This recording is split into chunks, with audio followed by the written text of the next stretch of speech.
Recording in progress.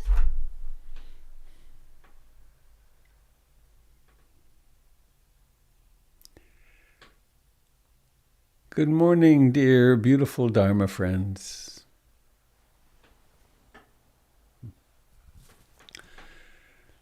Thanks for coming.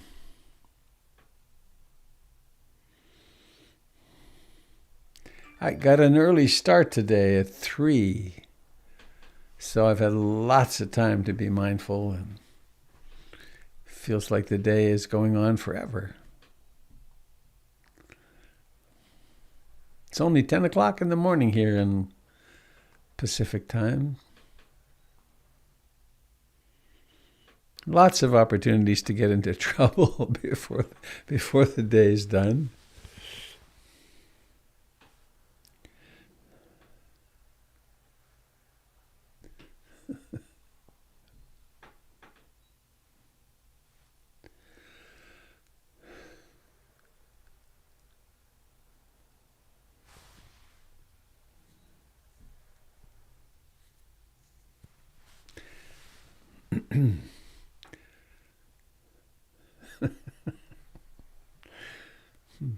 Mood. Notice the mood that's present. Mine is a little silly. I keep thinking of a joke that I learned. And then Danny's here, but he doesn't have his camera on. But he reminded me yesterday, and it's very brief. I'm going to tell you. So a dog goes into the telegraph office. And you know telegrams, you went in and you wrote down what you were going to say, and then you sent it. And so he said, he says, the guy, I want to send a telegram. He says, okay, go ahead, dictate. And he says, bark, bark, bark, bark, bark, bark. And the telegrapher looks at it and says, you can get one more word for the same price. And the dog says, well, that would be absolutely meaningless. Did I get it close, Danny? I think I missed the punchline a little bit. Yeah, that would make no sense at all. That would make no sense at all. That's better. Oh, darn, I came close.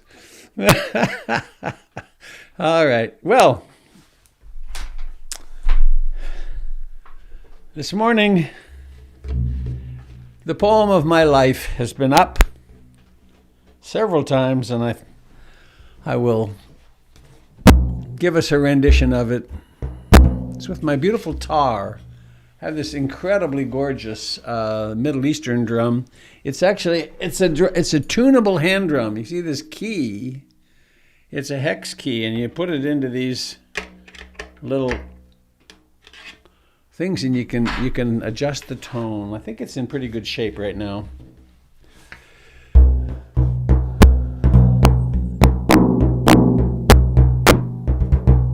So every note, every striking of the drum is a sound, and notice how they come into being and then they disappear.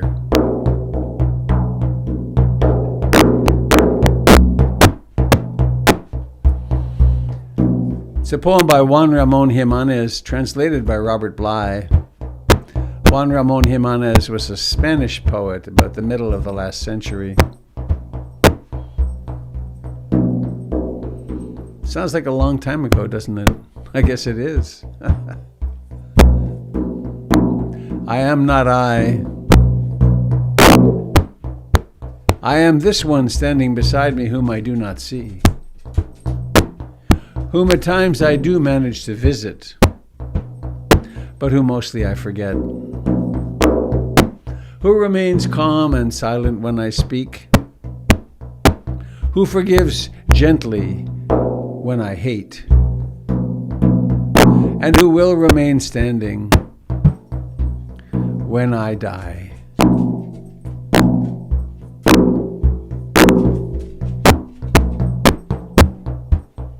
I am not I am this one standing beside me whom I do not see, whom at times I do manage to visit, but who mostly I forget, who remains calm and silent when I speak, and who forgives gently when I hate, who walks where I am not, and will remain standing when I die.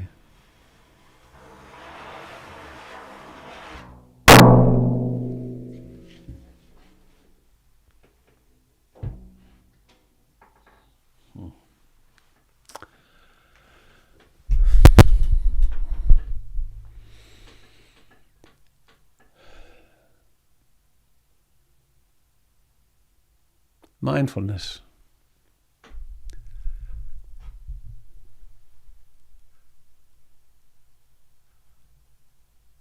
Notice that mindfulness exists.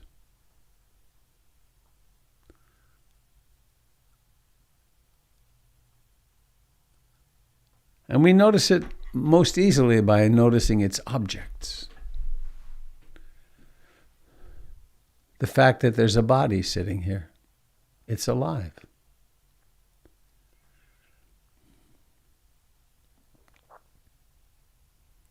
Awareness and life.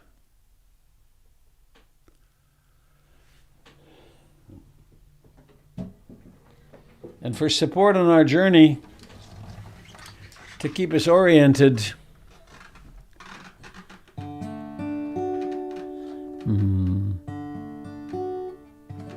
it's really a long time ago for me. It was 50 years, January, that I encountered the Dharma. I had no idea where it was going to lead, but I do know that it really saved my life.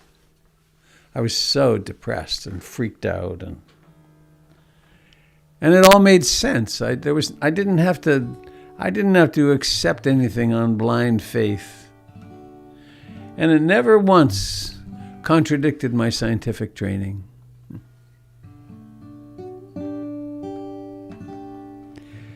And so we have from that time of the Buddha, 2,600 years ago, this practice of taking refuge. Have you noticed how shockingly unstable life is?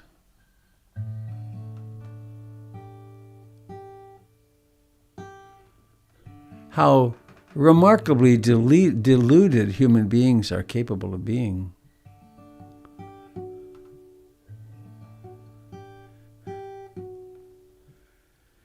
Including ourselves, of course. So we have the refuge in the Buddha, in being awake, in the Dharma, in the teachings, and what we discover when we're awake. And we have refuge in the Sangha, the community of practice, the community of life. Please join me if you wish. I take refuge in the Buddha, the one who shows me the way in this life. Namo Buddhaya, Namo Buddhaya, Namo Buddhaya.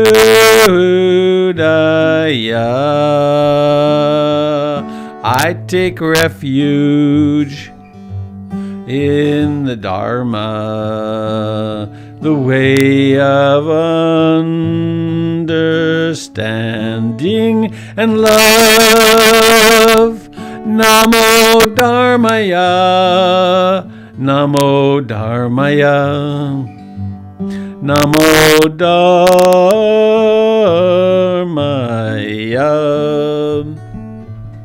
I take refuge in the Sangha, the community of mindful harmony. Namo Sanghaya, Namo Sanghaya, Namo Sanghaya.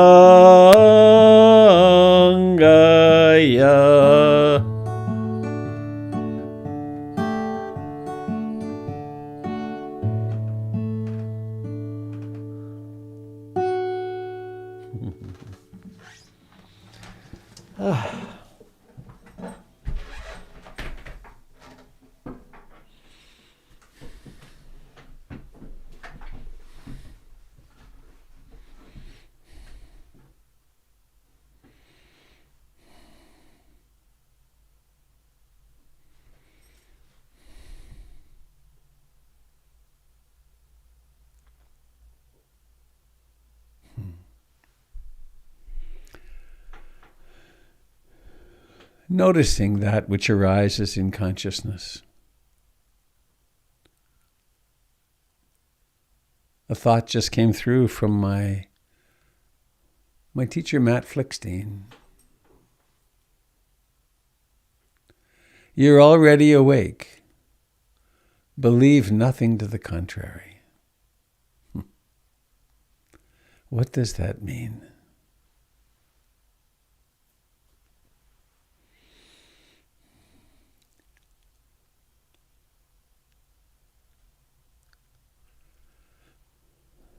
The Theravadan teachings don't begin there. They begin with the experience of, as the Buddha said, apparently on many, many circumstances, someone came to him with complex questions, philosophical questions, complex questions. And the Buddha would say, "Are you suffering?" So we can ask that of ourselves. Are we suffering?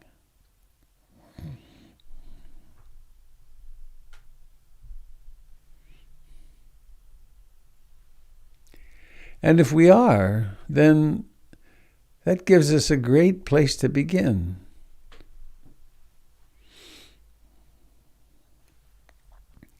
Right here.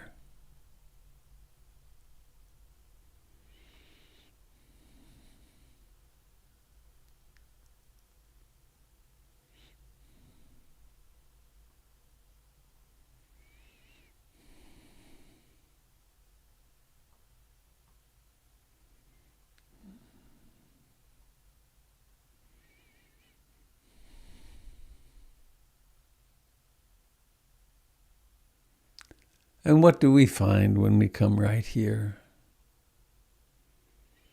There's a body sitting here. Some body sits here.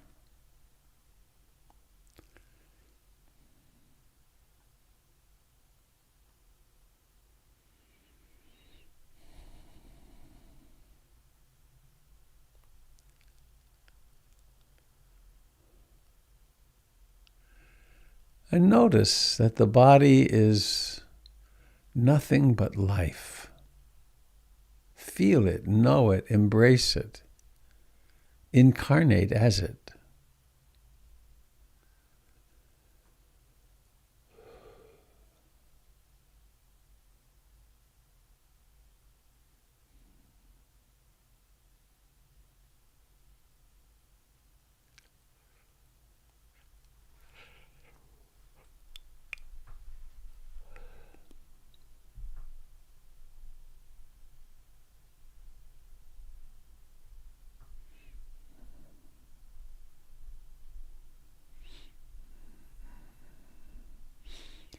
Notice that it breathes.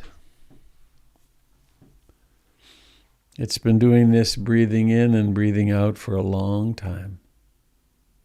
For as long as you've been here.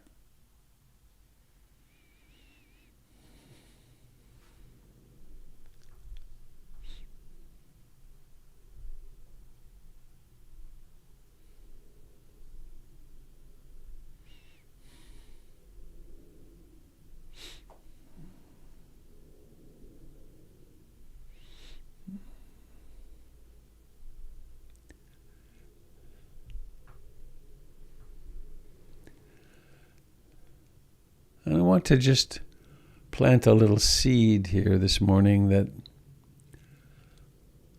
for the Dharma talk, I'm going to ask you to be quite involved this morning. And that when I end, I will put an email address up on the screen. It's questionrobertbeatty@gmail.com. Very simple. And I'm going to ask you, what are your questions?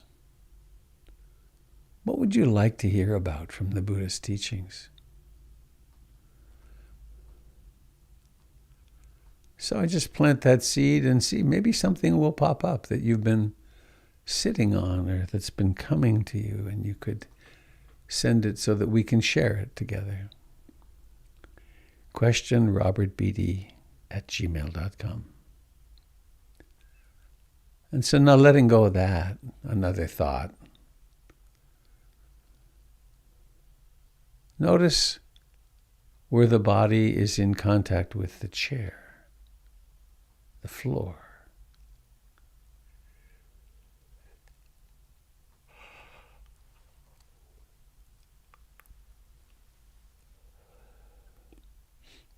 Notice where clothing is in contact with the body.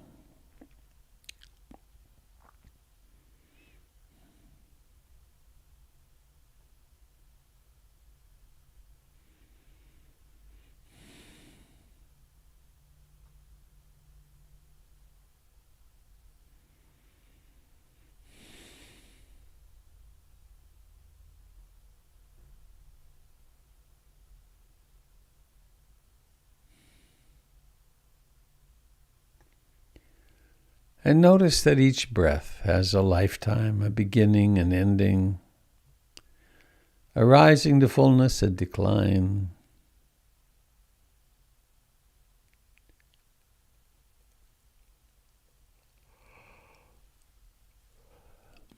And a certain feeling, a certain experience to it.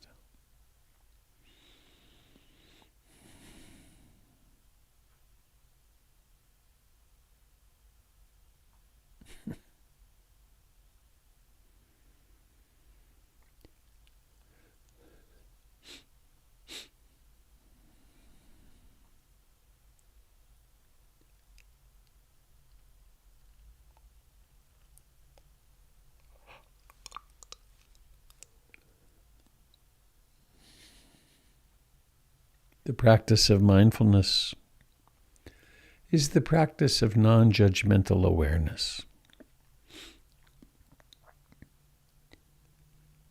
In this practice, we discover that the body is an object of consciousness. The thoughts, the emotions, the stories of our lives are all objects of consciousness.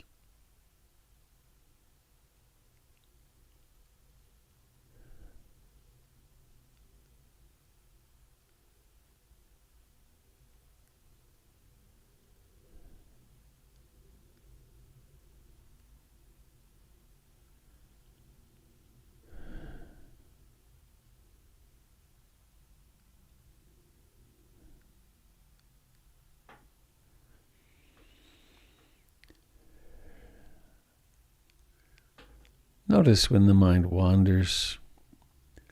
Notice that awareness awakens.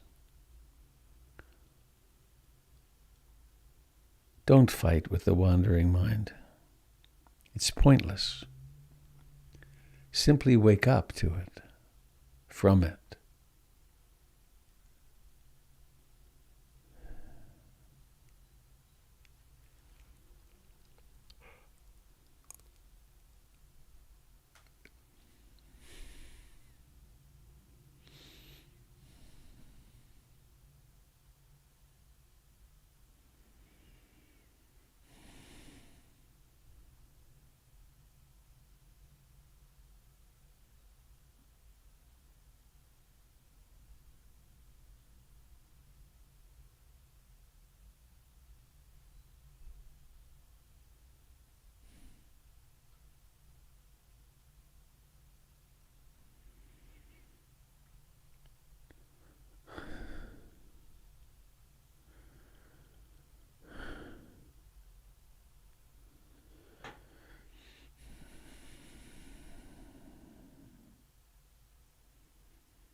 we begin again and again, thousands of times, millions of times.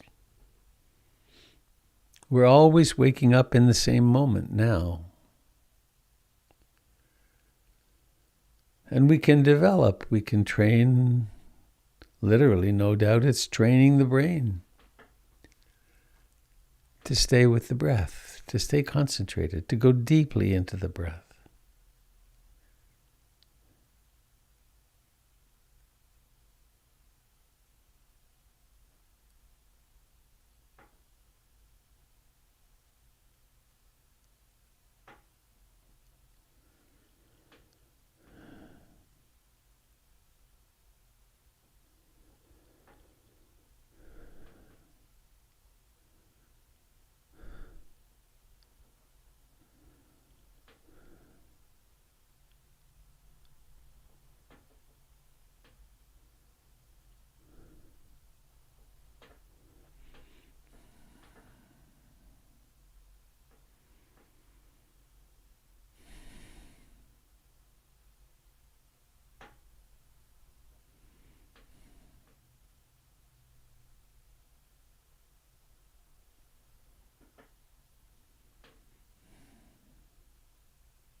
If the mind is restless and agitated, we can add into our practice a simple mantra. So silently in the mind, in the heart, on the in-breath, may I be happy. On the out-breath, may all beings be happy. And by happy, we don't just mean a good mood, a happy mood. We mean the true happiness of freedom. The true happiness that brings with it wisdom and compassion and love. Joy that isn't dependent upon outer conditions so much. So on the in-breath, may I be happy. On the out-breath, may I be happy.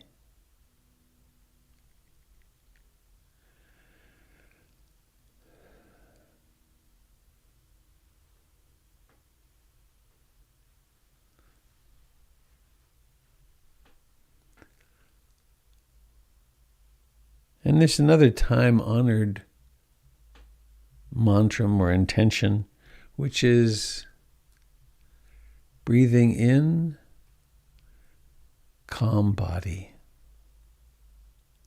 Breathing out, calm mind. There's nothing to figure out. There's no puzzle. There's no insight to go chasing after. Breathing in, calm body. Breathing out, calm mind.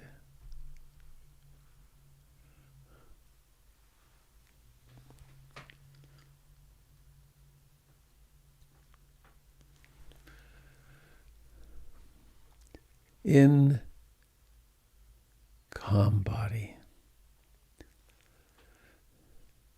Anywhere you encounter tension in the body, feel free to just let it disappear.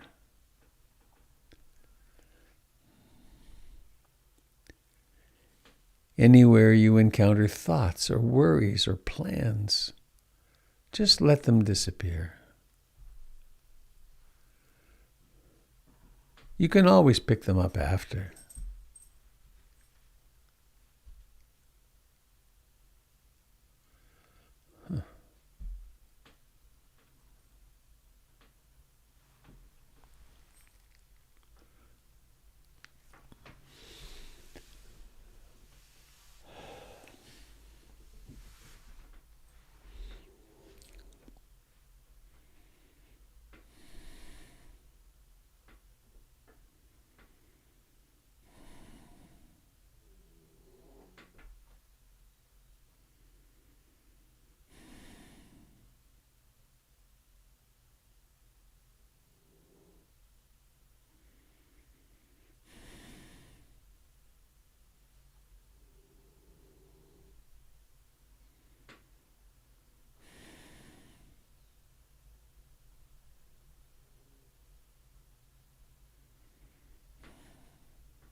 Each breath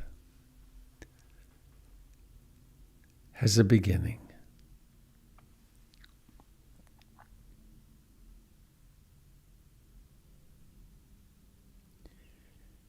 It has a process of rising to fullness, filling in.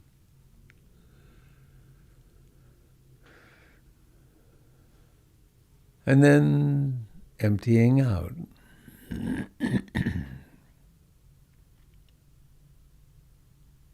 And then ending.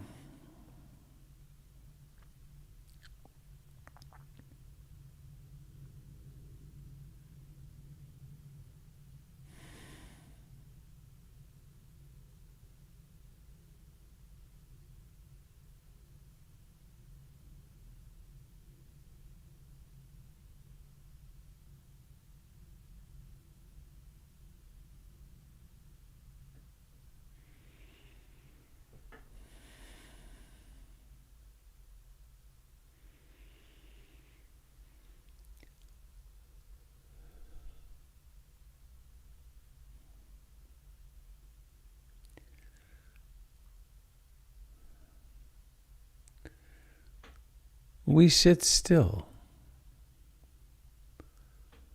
The mind tends to follow the body in this.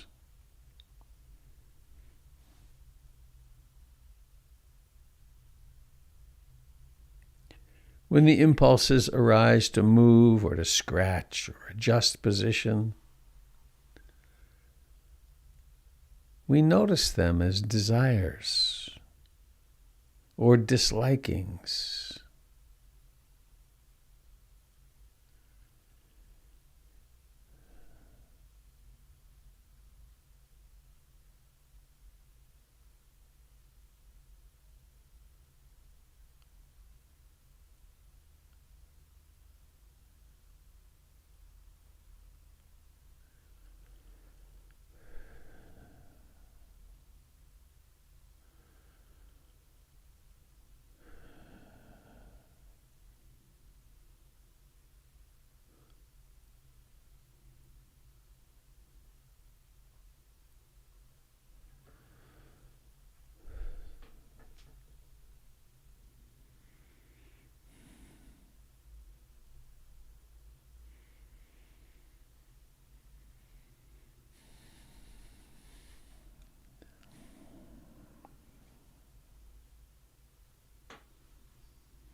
And let us remember the underpinnings, the foundations of practice.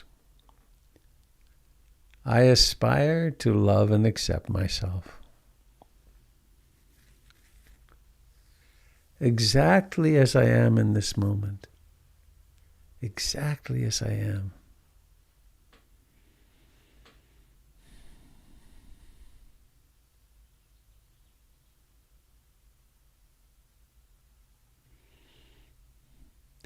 That includes bliss, anguish, concentration, restlessness,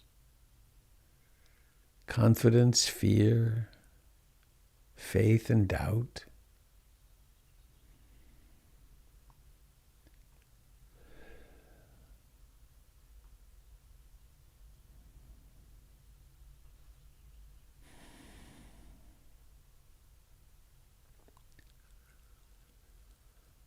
And the Buddha asked people who came to him, "Are you suffering? Are you experiencing loss or disappointment or grief or sickness? Is life not unfolding in exactly the ways you would like?"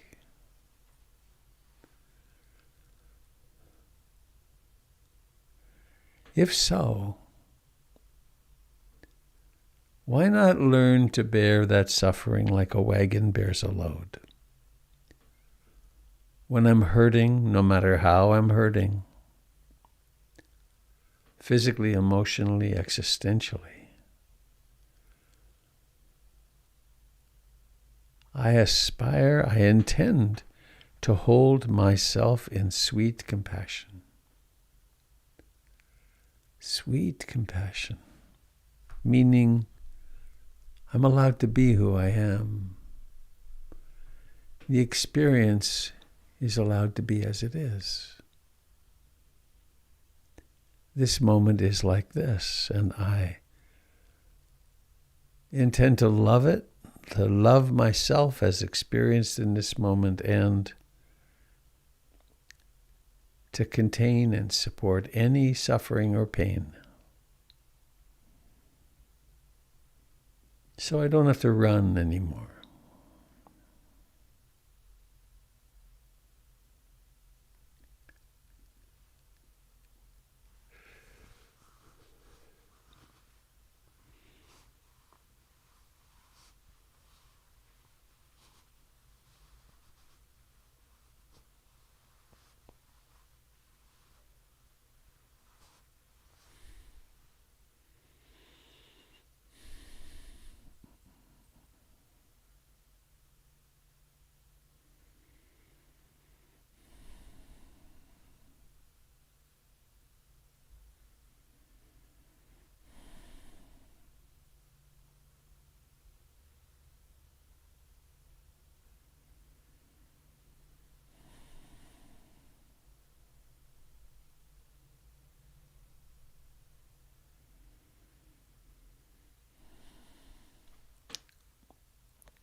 And there's a container for our practice, which is realizing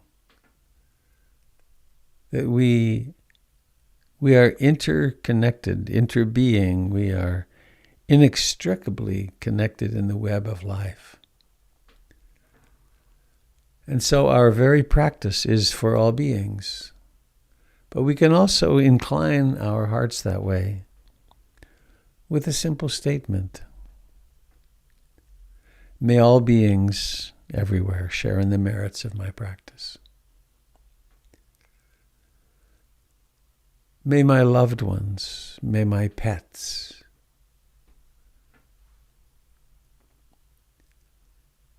may my children and parents and siblings, no matter what my relationship is like with them, may my friends, may those I cherish as my enemies, in fact, may all beings benefit from the merits of my practice, of our practice.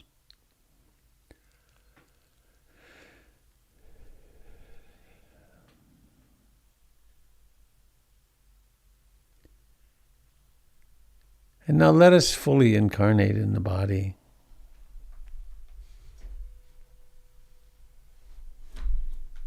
Let's really be here. In a few moments, there will be 2 gongs, sequentially. One is the call to being fully alive. Wake up, be here. The second one is the announcement that the next phase of practice is coming. It's not the end of meditation. It's just the end of sitting like this.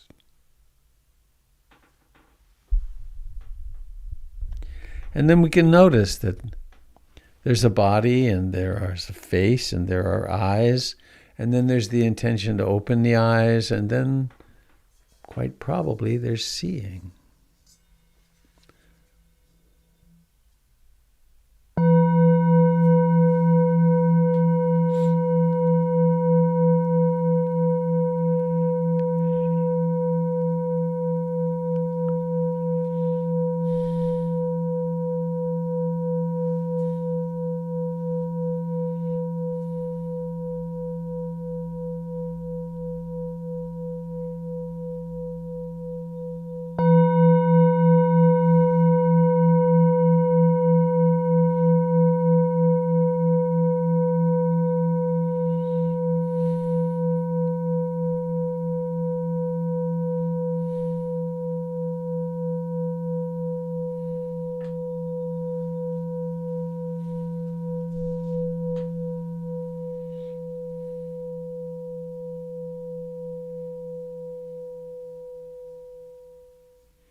Nothing changes except the object of consciousness. Now it's seeing. Now it's perhaps seeing people, perhaps people you recognize.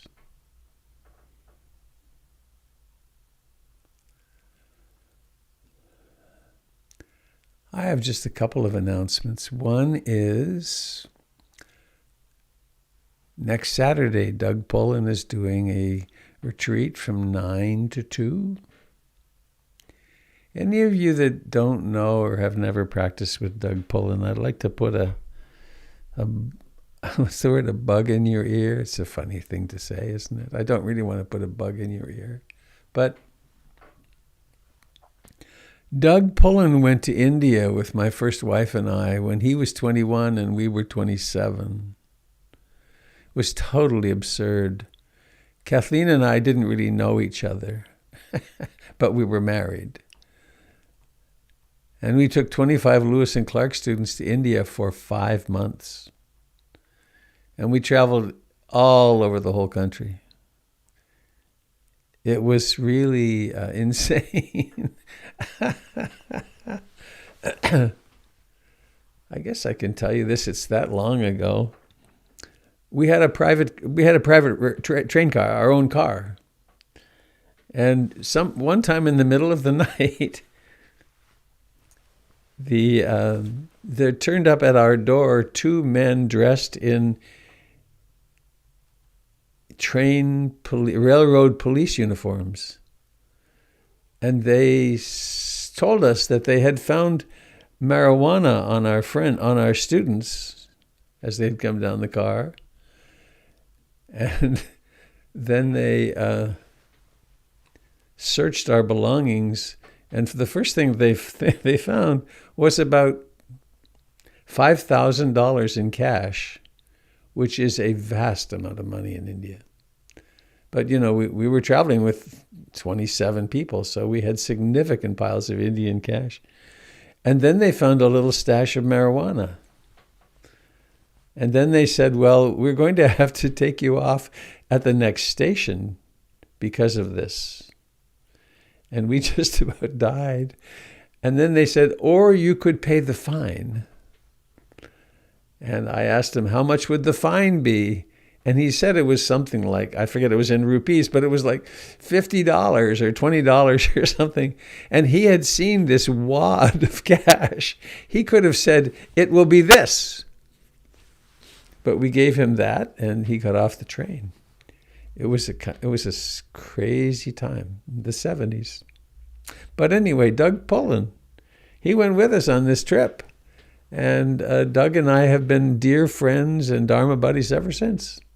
Students of Ruth Denison. And he's been working as a psychotherapist for, gosh, I don't know, at least 35 years. I hired him to the Janus program way back when. And he's an incredibly deep, loving, competent human being. So I encourage you, and he knows the Dharma inside. He lives the Dharma very beautifully. So I invite you to do the day with him next Saturday. And the other thing is, I'm getting a little hope about Hollyhock in September. There's talk in Canada that the border may open significantly before then. So, and I think there's still a 10% discount for registering early-ish. And then this, I want to share this with you. How do I do it? I forget. No, here we go. It's very simple. There. Question Robert Beatty. Oh, no, that's wrong. That's not right. Tion. Oh, here I had it so together and then I blew it. At gmail.com. Question Robert Beatty at gmail.com. There's only need one com. All right. Question Robert Beatty. If you have a question that you'd like me to respond to, perhaps after the movement, please send it there. Mr. Dalton, I can't see you. I know you're here. You were here. I am. I'm going to spotlight myself. Oh, there you are. Good. All right. See you soon. Thank you.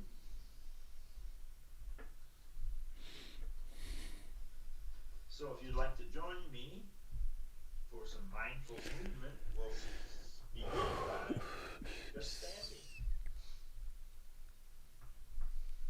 And then feeling the movement of our rib cage. Breathe. Is that mindful movement? Mindful when we pause and attend, appreciate, enjoy this breathing process. Jim, your voice is very low. The voice is very low. Thank you.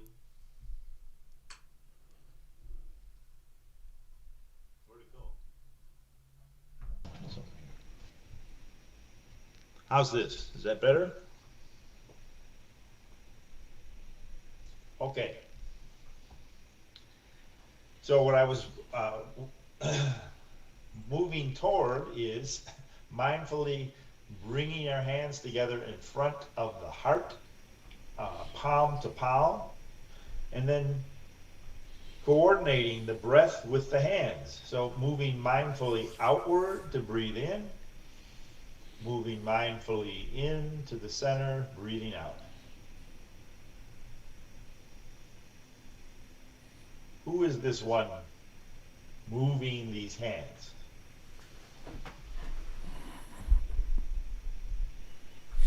Sometimes I remember, sometimes I forget.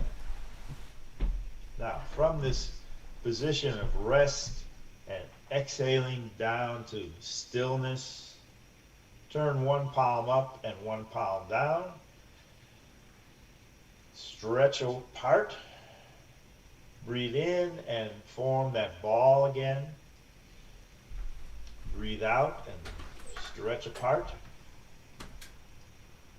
And again, we're mindfully moving while we're mindfully breathing.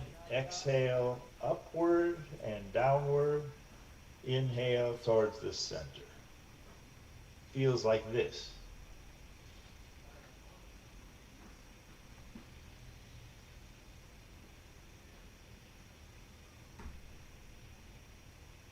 And then notice how much effort is in the reaching.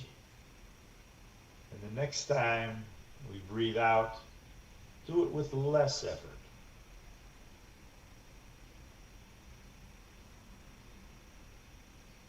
Coming back to stillness, pausing a little longer, slowing down, less effort.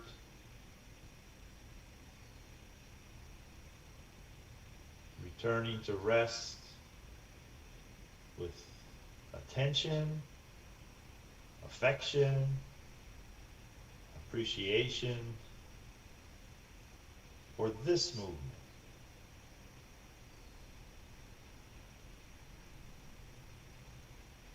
And this movement. Allowing the body to slow down, reduce effort.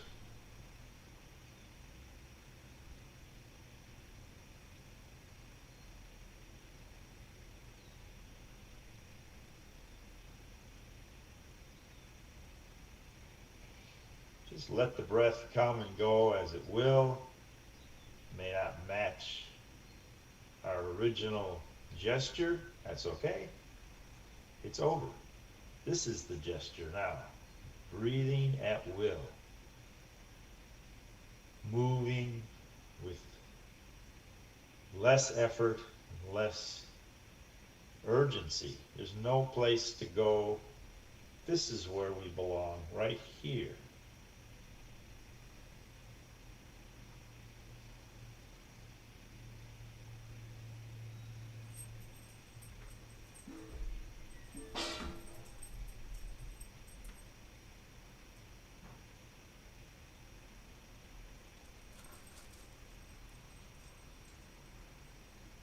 Just reducing the effort, reducing the speed,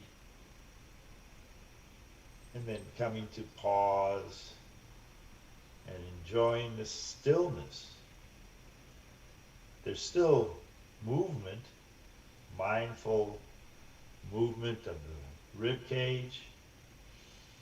We might feel the sensations of the blood moving through veins and arteries. There's movement in this standing form. Let's direct the palms towards the earth and just move sideways, back and forth, smoothing out the waters, calming the waters.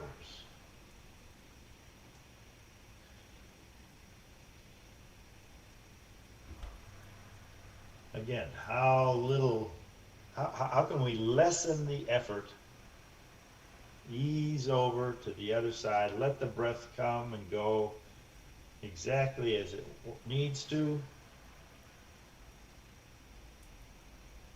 Smoothing out the waters and lifting like the rising moon over the pond. Coming back across. Allowing the moon to slowly rise. And slowly set.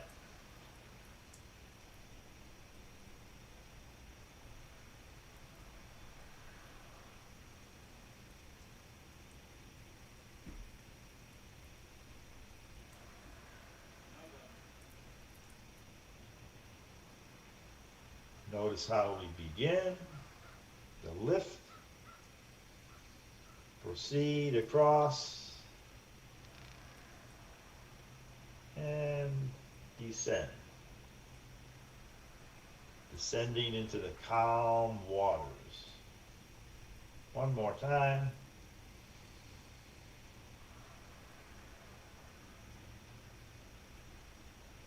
And going the other way. Allowing the moon to rise. Sustaining the gesture until it fades. Smoothing, smoothing.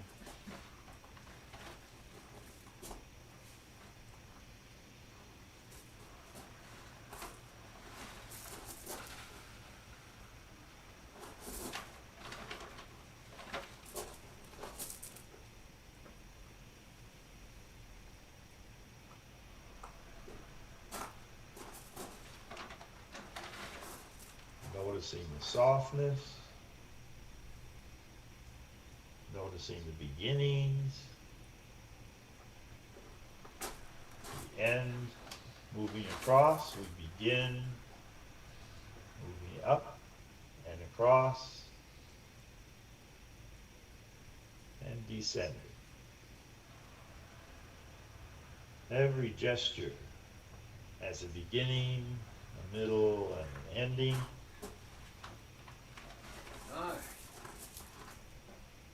The body knows when to breathe, how to breathe. Mindful of our movement in space, back and forth, intending to smooth the waters, to allow the waters to nurture us. The waters of a calm body, breathing gently, no urgency. Affection grows for this moving body, moving to stillness, resting, appreciating the balance, the stillness, the calm, and the ease of breath.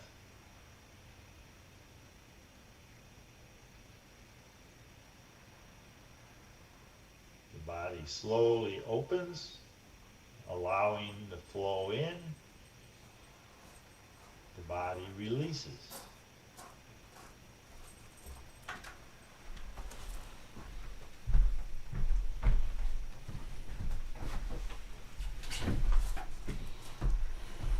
We can intend to sink, intend to lift, all the way up and release. Again, noticing how much effort is required. It's just this much effort. Breathing when we need to.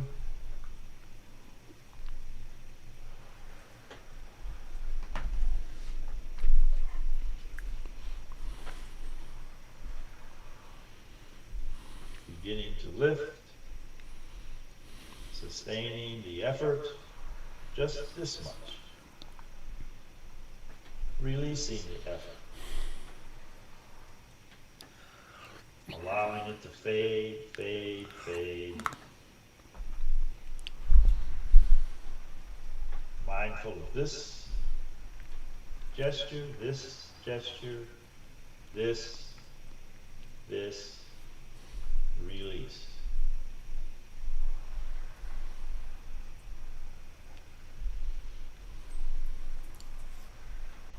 And once more.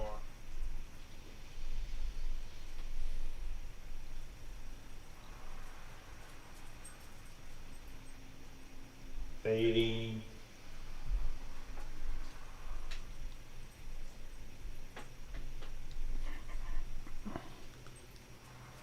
Balancing in rest.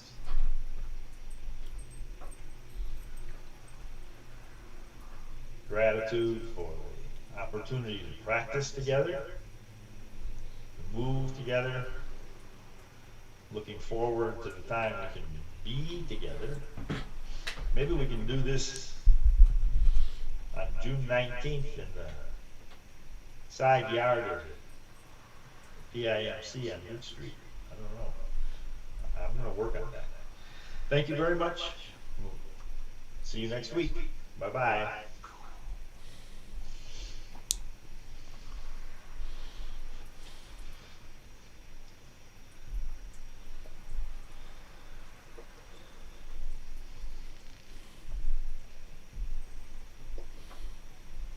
Thank you, dear Jim. Yes, sir.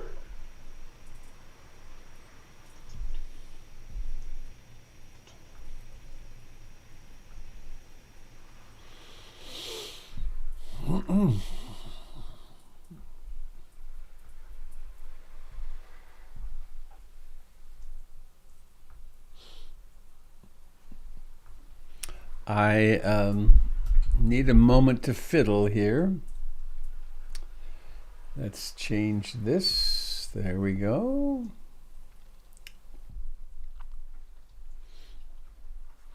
So I have one question on my questionrobertbeatty.com account.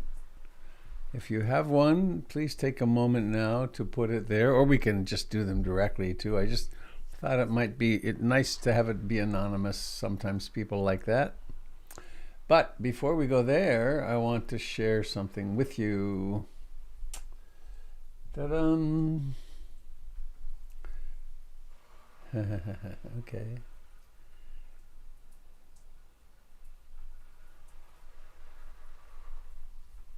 All right, I think this will work.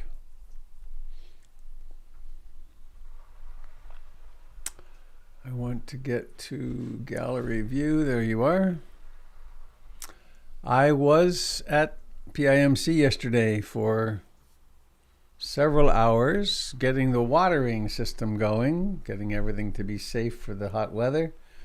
And I took a few pictures that I would share with you and then speak about the project as it's soon to happen, I hope. So here is the shared screen. Have you got a picture there, Jim? Yep. Oh, okay. I can't hear you, but I can see you nodding. All right. So this is the front. And then this is the Dharma Hall right now. It's completely stuffed with furniture from the offices downstairs and from the living room. Oh, I forgot to take a picture of the living room. I meant to. This plastic here is going to actually, this is the big box of it. Everything's going to be completely covered in plastic because the project, the windows that are here, the middle set of windows are going to become a door into the Dharma Hall from the ramp. The cherries are doing very well. They are out by the street. And each year when the fruit comes ripe, we put a sign. Hang on, I have to drive a dog out of the fertilizer bag. No. The dogs like eating the garden fertilizer. I don't think it's good for them. Anyway, we put a sign on the fruit saying, help yourself, and for the neighbors. This is a little cat. Lovely little Siamese cat out by one of the trees in the backyard. And this, I have this diabolical method of sprinkling I figured out. I've got the sprinkler up on the fence over here. This is the kitchen entrance, and my office is here. This is the Dharma hall. And the sprinkler goes, it's once every 4 days at night at 2 o'clock in the morning for 45 minutes. This sprinkler goes, and it would be very bad if there were people coming and going from the building at the time. But it does a great job. I have a sprinkler there. Oh, look, it's actually, I forgot. This is actually, I don't know whether, can you see the sprinkler working? It's raining. Yeah, it's really good. All right, and then there's one more at the other end, I think. Oh, yeah, the Buddha garden. This is at the kitchen garden. It's doing very beautifully this year. So, the news from Lake Wobegon. No, that's not right. The news from the Portland Insight Meditation Community. We will not be in the building until probably at the soonest the middle of September.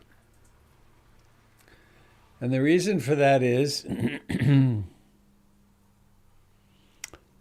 City of Portland permit office is being quite challenging for us. We must get a sign off on all the different systems before we can go. The builder's ready to go. He would start tomorrow or within a few days. If as soon as we get the permit and we can go, it's 60 days to completion. And my guess is that they'll be on time. This is a very small project for this builder. I mean, they're used to doing 10 projects that are 10, 20, $30 million. And ours is a mere $500,000. So the issue is that the person who has to sign off calculates it for somehow or another that we could have as many as 36 people in the offices in the basement underneath the Dharma hall where the clinicians are. And if we have that, it's in excess of 30.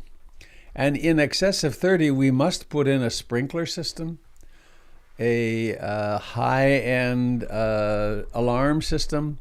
We must rebuild the stairs inside from the basement up and do 2 or 3 other things to the tune of maybe $70,000 or $80,000, which are not in our budget. And so we've hired a company called Code Unlimited. They just do building code work, and they say there's no way this could be over 25. So we're setting up our ducks in a row, and there will be a meeting soon between this person that we're struggling with and her supervisor and Code Unlimited. And hopefully we will get a go-ahead then. If you happen to have $70,000 in your back pocket and want to just put it into the system, we could go ahead tomorrow. But we're not counting on that. There was some other news, though. What was it?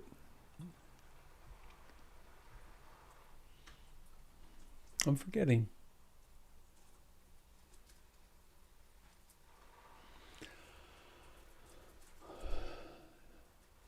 Vic, are you still here? I don't see you. Oh, there you are. Would you be willing to give a 2-minute summary of our committee and how it's going? Sure, happy to. So this is going back to the email that Robert sent out about the Diversity, Equity, and Inclusion Committee. And we just had our first meeting with the full roster of all the committee members. And that includes Candle, Robert, Danny, Laura, Janine, Kat, and myself. And we talked about what we want to have as a goal of the committee. We decided that we're going to do some pretty focused and concentrated work for the first 2 months. So we're going to have bi-weekly meetings for about 2 weeks. We came up with a very nice kind of a goal. And we're going to be doing a lot of work, like doing some community listening. So please expect some questionnaires coming your way, which is going to be asking you about your opinion. We're trying to see if we can find some good consultants who do this for a living. So people who do diversity, equity, inclusion for a living, and how do they think about this. We're also going to be doing some surveys of other organizations like the East Bay Meditation Community, Insight Meditation Center. These are all communities which have been doing a lot of work in diversity and inclusion. So we hope to learn from them. And we also decided we're going to be, responding back to the community. We'll be telling you guys about our progress. We'll be telling the board about our progress. We'll be telling the Teachers Council about what we need to do. And definitely we'll be reporting back to all of you about what we've been doing. And we're hoping that this is going to be a conversation that happens. So expect to hear a lot more. We're just beginning right now, but we're going to be very transparent about what we're doing, and we'd love to get your feedback moving forward. I know there's other committee members over here too. I don't know if they want to speak up. Danny, if you'd like something to say. Yeah, just we're excited about this work. We do think, and maybe it was part of my question for you, Robert, this morning was, this really is in line with the principles of Buddhism and the Dharma, and the Eightfold Path, and right thought, right being, and it is so. We've been in our research. There are other centers that have been doing this work for many years, and it really is on the path. So that's my one comment on it. I think we're proceeding in a way, and